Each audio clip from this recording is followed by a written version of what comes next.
तर आज बघा संध्याकाळी शिवरात्री असल्यामुळं उपवास होता, तर संध्याकाळी पण फराळ होतं. तर आज फराळीसाठी ना आम्ही डोश्याचं म्हणजे बेत चालू आहे. तर डोश्यासाठी भगर आणि शाबू थोडासा धुवून मस्त 2 वेळेस धुवून भिजत घातला आणि 1-2 तास भिजला की संध्याकाळी मग त्याचं बॅटर करून मिक्सरला मस्त असा आपण डोसा बनवायचा म्हणलं आणि भिजत घातलं त्यासाठी. आणि मला ना मशीन, आमची वॉशिंग मशीन टप क्लीन करायचं होतं, त्याच्यासाठी ते पण टप क्लीन करायचं म्हणून म्हणलं आता चला ती पण करून घ्यावं. तर जसं की मी ऑनलाईन हे प्रोडक्ट पण मागवलं होतं त्याच्यासाठी.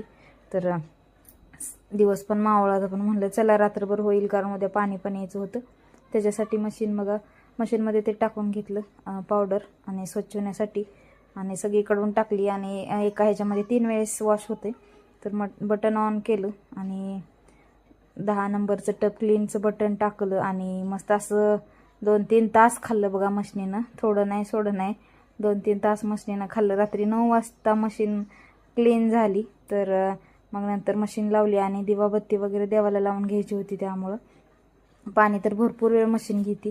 तर देवाबत्ती लावून घेतली, देवाला शुभम करोती वगैरे म्हणली आणि म्हणलं चला तर आता पटकन श्रावू इकडं बसले बघा अभ्यास करते. आणि तुळशीत पण दिवा वगैरे लावून घेतला आणि इथं पण लावला देवाऱ्यामध्ये. तर दिवस पूर्ण अंधार पडलेला आहे.